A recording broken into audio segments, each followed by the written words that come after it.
Live from Fargo and serving you on TV, online, and on the go. This is Valley News Live at 5:30. It's not a shock that housing prices have skyrocketed in the valley. The market is very competitive and the cost will continue to grow. This according to one realtor. Good evening and thanks for joining us. We told you just about a week ago about property values increasing by nearly $50,000 to $100,000 for some homeowners. Now some are asking whether or not this will cause home prices to soar even more. Valley News Team's Ashley Bishop spoke with one realtor about the challenge home buyers are facing right now. With a strong economy like we have here, it only causes homes to appreciate more. So they're going to watch home values go up. This South Fargo home was built last year. It sold 1 month ago and currently is assessed at $541,000. The property value increased by $63,000 from 1 year ago. So will the rising property assessment values cause homes like this one to be sold for more than what they are valued? What we're seeing with assessed values now, especially with sellers, is that old adage of, well, my home will sell for 20 to 30% above market value is kind of a thing of the past. Headland says they use market analysis to make sure the homes are selling for the correct price in the area. Realtors say sold signs like this one go up quickly and that there is some home buyer frustration in the market. A home that they maybe looked at 2 years ago could be $20,000 to $30,000 higher this year.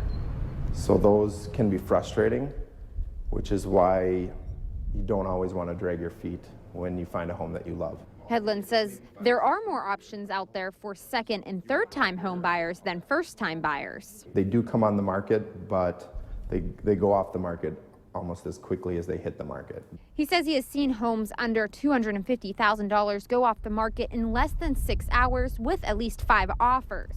Headland says there is a demand for homes of that price range or lower, but will we see new construction in that range? I think with the cost of construction and land and the quality that you need to abide by with local and state codes, it's getting harder and harder to build a home that is more affordable to a first-time home buyer. In Fargo, Ashley Bishop, Valley News Live. The meeting for the Fargo City Board of Equalization will be tomorrow at Fargo City Hall.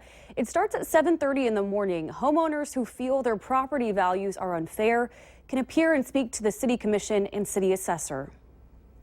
We now know the name of the man hit by a train in downtown Fargo. 48-year-old Gerald Brown was hit around 2 in the morning on Sunday near the tracks by Robert Street and 6th Avenue North. Police say the initial investigation led them to believe Brown was sitting on or next to the tracks when he was hit, but they are still looking into the incident. Another cool day and the wind is still with us. Let's find out from meteorologist Robert Hahn what we can expect tonight. Robert? As we go through the night, we'll see those winds slowly subsiding, but then they'll pick up out of the south and southeast as we head through town tomorrow. Gusty winds tomorrow, but those out of the south will start our warm-up as we head through the rest of the week. But right now, still on the chilly side, temperatures mostly into the 30s, but it's 40 degrees here in Fargo, 41 down in Sisseton. There are the winds, still gusty, especially along and east of the Red River, slowly subsiding off to our west. That'll be the trend as we head through tonight. And those winds enough to create some wind chills as cold as 20 degrees in Thief River Falls, 21 up in Roseau. Did have a few clouds early on, but those have since pushed off towards the east, and underneath those few clouds that we do have no precipitation out there, none anticipated as we head through the rest of tonight. As we head through the evening hours here in Fargo, look for temperatures to slowly drop on off, and those winds will continue to subside. By the 9 o'clock hour, look for temperatures in the lower 30s with some light northeasterly breezes. We do have some warmer weather on the 7-day forecast as well as some rain chances, and we'll detail those coming up in just a few minutes. All right. Thanks, Robert. The Grand Forks Police Department released a surveillance picture related to a gas station robbery. Just hours later, the suspect was arrested after a tip was called in. Samuel Cardos was arrested this afternoon. The Grand Forks County State's Attorney's Office is reviewing the robbery charged against him. Police say Cardos is suspected of walking into the M&H on Sunday. He claimed to have had a weapon and demanded money from employees. Grand Forks police are trying to identify this man. He's a person of interest in a March burglary that happened at Cass Clay Creamery. That's just along Gateway Drive. Police are asking for your help. If you have any information, they'd like you to call 787-8004. A Valley City man is facing charges for being a felon in possession of a firearm. Police arrested Glenn Leeds Saturday for driving with a revoked license. While officers were picking up his wallet and cell phone, they noticed 2 rifles inside the apartment. After he was booked into the jail, a criminal records check revealed Leeds was a convicted felon and wasn't allowed to possess a gun. Police later found 8 firearms while searching the home. As the weather gets warmer, those pesky mosquitoes will be out too. And that has some concern about the Zika virus. While we've been hearing about this disease for months in places outside the U.S., the White House now says we are more at risk than originally thought. Experts say not only is the range of mosquito broader than originally thought, but the birth defects and neurological disorders are more stark than once believed. The White House wants $589 million for Zika prevention, including vaccines. There are several Zika-related bills that have been introduced in both houses, but none address the money the White House is requesting. Coming up on Valley News Live 10 at 10, we'll take a look at how the Zika virus will impact our community and what's being done to stop it. We've known the Fargo area to be a major resettlement hub for refugees, but you might not have known about this next refugee that's found a home here. Valley News Team's immigration and relocation reporter Bradford Eric brings us the story of Sully, a golden retriever rescued from Turkey. Meet Sully. He's furry, walks on 4 legs, and loves to cuddle. Sully's journey started in a forested area outside of Istanbul. Lindemann says looking at him, you would never guess he's been in the U.S. for just about a month. There was a picture of him on the side of the road, and he had a piece of paper in his mouth, and he was just chilling, watching the world go by, and something touched me about that photo. She says she had been looking locally, but when she saw Sully, she knew. Sully was brought to the U.S. as part of Ragam, Retrieve a Golden of Minnesota. It's where volunteers will travel to Turkey and find stray golden retrievers to rescue.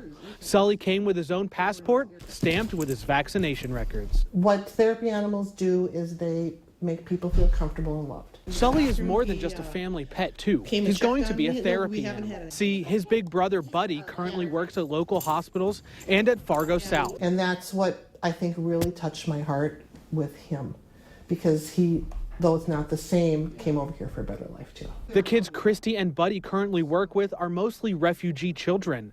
The hope is for Buddy to retire and Sully to step right in where his paws left off. Bradford Eric, Valley News Live. Ragam's website says it costs about $22,000 to cover each dog's travel and medical costs. And there is another golden rescued from Turkey currently in foster care here in the Fargo area too. We put a link for information on our website. Just visit valleynewslive.com and click on this story. It's a big day for the downtown Fargo Y and the people who enjoy the pool there. The Y is celebrating its new aquatic center with a ribbon cutting. The $6 million center is made up of 3 pools. There are now 6 lanes for swimming laps in one pool, and the lanes are expanded to 7 feet wide. There's a 0-depth pool for babies and little kids and a warm water pool.